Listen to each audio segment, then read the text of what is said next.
सिद्ध योग में आपका स्वागत है। हम आप सबके लिए ऑनलाइन योग कक्षाएं आयोजित कर रहे हैं जो अंग्रेजी और हिंदी दोनों भाषाओं में उपलब्ध हैं। हम प्रत्येक दिन सुबह 5 बजे से रात 10 बजे तक 12 अंग्रेजी और 4 हिंदी की कक्षाओं के साथ आपके लिए उपस्थित हैं ताकि आपको प्रत्येक दिन सही समय पर योग का अभ्यास करने में सुविधा हो। ये 2 सप्ताह एक ऐसा समय है जिसमें आप शामिल होकर अपने जीवन में एक सकारात्मक परिवर्तन का अनुभव कर सकते हैं, वह भी बिल्कुल मुफ्त में।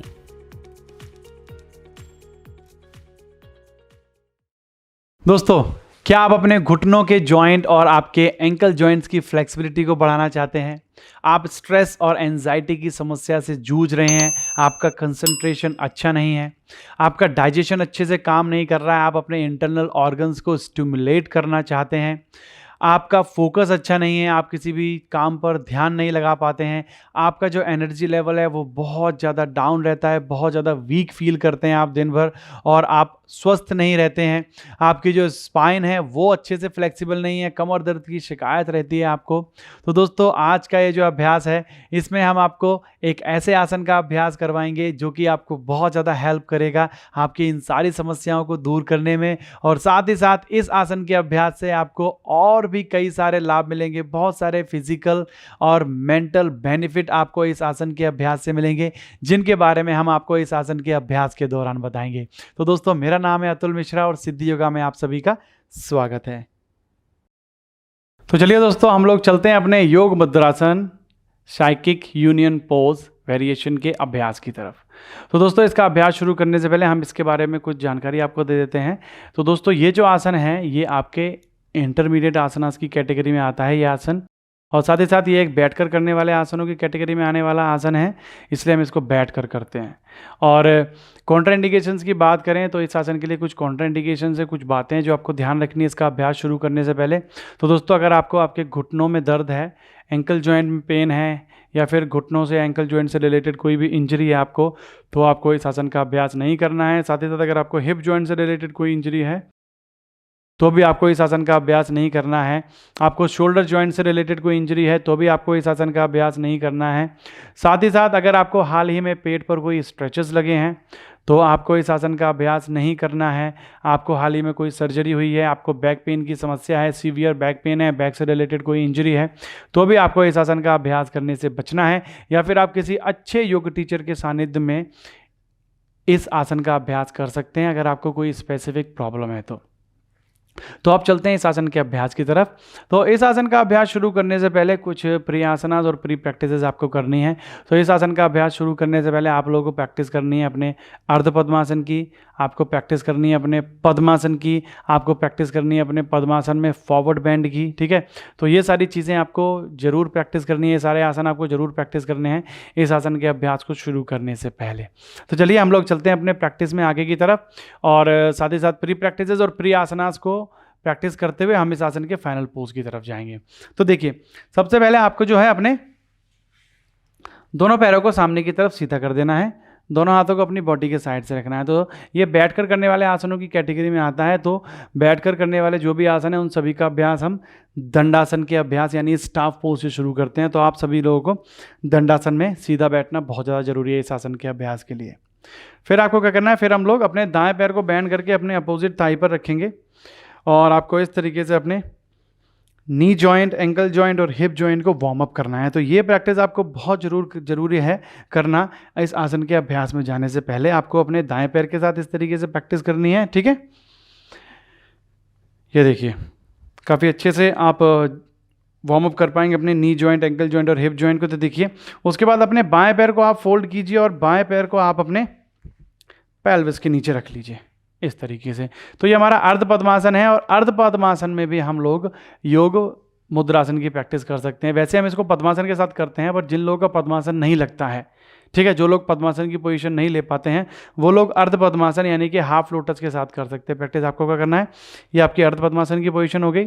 फिर आपको अपने हाथों को पीछे इस तरीके से लॉक कर लेना। आप दाएं हाथ से बाएं रिस्ट को पकड़ लीजिए, बाएं हाथ से दाईं रिस्ट को पकड़ लीजिए। गहरी श्वास अंदर भरनी है, बैक को आर्च करना है, और लोअर बैक का यूज़ करते हुए धीरे धीरे आपको जो है इस तरीके से फॉरवर्ड बेंडिंग करनी है। आप अपने फोरहेड, नोज़ या चिन को नीचे टच कर सकते हैं। ध्यान रहे दोनों हिप्स को नीचे टच रखना है, आप अपने किसी भी हिप को ऊपर नहीं उठाएंगे। आपको अपनी ब्रीथिंग पर ध्यान देना है। धीरे से वापस आएंगे। तो इस तरीके से आप अर्ध पद्मासन के साथ, हाफ लोटस के साथ स्टार्टिंग में इस आसन का अभ्यास कर सकते हैं। ठीक है, अब अपने दूसरे पैर के साथ, तो दोनों पैरों को सामने की तरफ सीधा कीजिए। बाएं पैर को अपने घुटने से बैंड करेंगे और बाएं पैर के एंकल जॉइंट और नी जॉइंट को इस तरीके से वार्म अप करना है अपनी स्पाइन को सीधा रखते हुए। फिर आप अपने बाएं पैर को घुटने से बैंड कीजिए, अपने पेल्विस के नीचे रखिए, फिर से हाथों को पीछे लॉक कर लीजिए और धीरे से फॉरवर्ड बैंड। तो इस तरीके से आप हाफ लोटस के साथ आप लोग प्रैक्टिस कर सकते हैं। ठीक है, अब हम लोग पहले पद्मासन की प्रैक्टिस करेंगे, उसके बाद पद्मासन में हम लोग योग मुद्रासन की प्रैक्टिस करेंगे। तो दोनों पैरों को सामने की तरफ सीधा कर दीजिए। तो पद्मासन की पोजीशन आप सभी को लेनी आती है, क्योंकि इस आसन के अभ्यास को शुरू करने से पहले आप सभी लोगों को पद्मासन करना आना चाहिए। और पद्मासन अगर आपका नहीं लगता है तो आप अर्ध पद्मासन के साथ करेंगे इस आसन का अभ्यास। ठीक है, और प्रॉपर अगर आपको आसन करना है तो आप सभी को पद्मासन का अभ्यास आना चाहिए। तो देखिए, दाएं पैर को अपने घुटने से बैंड करेंगे, अपोजिट थाई पर रखिए, और अपने बाएं पैर को अपने घुटने से बैंड करेंगे और अपनी अपोजिट थाई पर रखिए इस तरीके से। तो देखिए, आपके जो दोनों पैर की एड़ियाँ जो हैं वो आपके एब्डोमेन, आपके पेट के निचले भाग की तरफ, जहाँ पर आपकी इंटेस्टाइन होती है, जहाँ पर आपके इंटरनल ऑर्गन्स होते हैं, वहाँ पर आपकी हील्स जो हैं इस तरीके से टच होंगी। और पद्मासन के अभ्यास में आप सभी लोगों को कमर को बिल्कुल सीधा रख के बैठना है। ठीक है, अब इसके बाद हमें करना होता है अपने दोनों हाथों को पीछे की तरफ ले जाना होता है। शोल्डर्स की फ्लेक्सिबिलिटी थोड़ी अच्छी होनी चाहिए। आप अपने दाएं हाथ से बाएं हाथ की रिस्ट को पकड़ लीजिए या फिर बाएं हाथ से दाएं हाथ की रिस्ट को पकड़ लीजिए। इस तरीके से कलाई को पकड़ लेना है, देखिए मेरी तरफ यहाँ पर इस तरीके से। और आपको गहरी श्वास भरनी है। श्वास छोड़ते हुए आपको पेट को अंदर खींचना है, श्वास भरते हुए लंग्स को एक्सपेंड कर लेना है और श्वास छोड़ते हुए धीरे धीरे आपको जो है इस तरीके से फॉरवर्ड बेंडिंग करनी है। आप अपने फोरहेड, नोज़ या फिर अपनी चिन को नीचे टच कर सकते हैं। अगर आपकी फॉरवर्ड बेंडिंग अच्छी नहीं है, आप नीचे टच नहीं कर पा रहे हैं, तो आप यहाँ पर ब्लॉक ले सकते हैं। आप फॉरवर्ड बेंडिंग करते हुए अपने ब्लॉक को या अपनी चिन को अपने ब्लॉक पर टच कर दीजिए, फोरहेड को नीचे टच कर दीजिए। आपकी फॉरवर्ड बेंडिंग ज़्यादा अच्छी नहीं है तो आप इस तरीके से कर सकते हैं। जैसे कि आप फॉरवर्ड बेंडिंग कर रहे हैं और आपके हिप ऊपर की तरफ आ रहे हैं, तो आप ब्लॉक का यूज़ कीजिए अपने हेड के नीचे की तरफ, जिससे कि आपके हिप ऊपर ना उठें। इस आसन के अभ्यास में जो आपके हिप्स हैं वो नीचे मैट पर ही टच रहेंगे इस आसन के फाइनल पोज में। तो स्टार्टिंग में अगर आपकी फॉरवर्ड बेंडिंग अच्छी नहीं है, कोई भी इस तरीके से बैक को हंच करके नहीं करेगा। आपको चेस्ट को बाहर करना है, पेट को अंदर खींचना है, फिर आपको इस तरीके से आगे की तरफ झुकना है। ठीक है, चिन, नोज और फोरहेड को ब्लॉक पर या फिर अपनी मैट पर आगे की तरफ आपको टच करना होता है। तो देखिए, हम फाइनल पोज की तरफ चलेंगे। देखिए, गहरी श्वास भरेंगे, पेट को अंदर कीजिए और धीरे धीरे फॉरवर्ड बेंडिंग, श्वास छोड़ते हुए चिन, नोज और फोरहेड किसी को भी नीचे टच कर सकते हैं, जो भी आपकी फॉरवर्ड बेंडिंग के अकॉर्डिंग आपके लिए पॉसिबल है। ब्रीथिंग पर ध्यान दीजिए। तो यहाँ पर आप पाएंगे कि आपकी जो दोनों हील्स हैं वो यहाँ पर अच्छे से प्रेस करती हैं, आपके इंटरनल ऑर्गन्स को स्टिमुलेट करने में हेल्प करती हैं, आपके इंटेस्टाइन को स्टिमुलेट करती हैं, जिससे कि आपके इंटेस्टाइन जो है अच्छे से काम करने लगती हैं, आपके इंटरनल ऑर्गन्स अच्छे से काम करने लगते हैं, आपके डाइजेशन को इम्प्रूव करने में हेल्प करती हैं।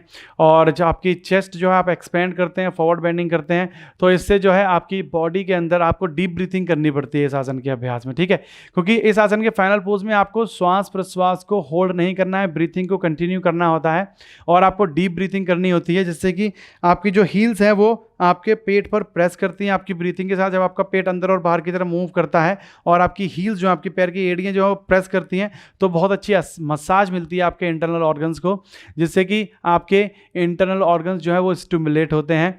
और डीप ब्रीथिंग के थ्रू आप जो है अपने बॉडी के अंदर ऑक्सीजन का लेवल बढ़ा पाते हैं, जिससे कि आपकी ब्लड सर्कुलेशन अच्छी होती है। आपके एंडोक्राइन सिस्टम को इम्प्रूव करने के लिए यह आसन बहुत अच्छा है।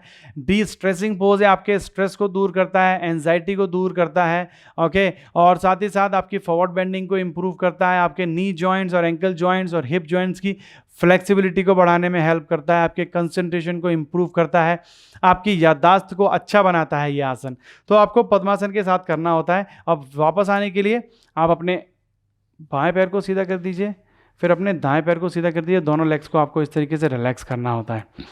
तो जो पद्मासन है आपको दोनों तरफ से करना होता है, ठीक है। अभी हमारा दायां पैर हमने पहले बेंड किया था, उसके बाद बायां किया था। अभी हम दूसरी तरफ से भी कर सकते हैं। पहले बाएं पैर को अपनी दाईं थाई पर रखेंगे, फिर दाएं पैर को अपनी बाईं थाई पर, क्योंकि पद्मासन जो है दोनों तरफ से करना होता है। तो इस आसन का अभ्यास हम इस तरीके से दोनों तरफ से करेंगे।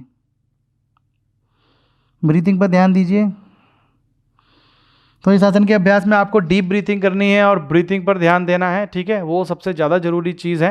और वापस आने के लिए सेम श्वास भरते हुए ऊपर की तरफ आना है, फिर धीरे से अपने पैरों को रिलैक्स करना है, सीधा करना है। और हर बार जब आप पद्मासन को रिलीज़ करेंगे तो आपको अपने लेग्स को शेक करके अपने एंकल जॉइंट और अपने नी जॉइंट्स को जो है अच्छे से रिलैक्स कर देना है, जो कि बहुत ज़्यादा ज़रूरी है, क्योंकि आपके नी जॉइंट और एंकल जॉइंट्स के जो लिगामेंट है वो रिलैक्स मांगते हैं जब आप अपने पद्मासन का अभ्यास कर लेते हैं, या फिर किसी भी आसन, ऐसे आसन जिसमें कि आपके नी जॉइंट एंकल जॉइंट बहुत अच्छे से स्ट्रेच होते हैं, तो उसके बाद लेग्स को शेक करके अपने जॉइंट्स को रिलैक्स करना बहुत ज़्यादा ज़रूरी है।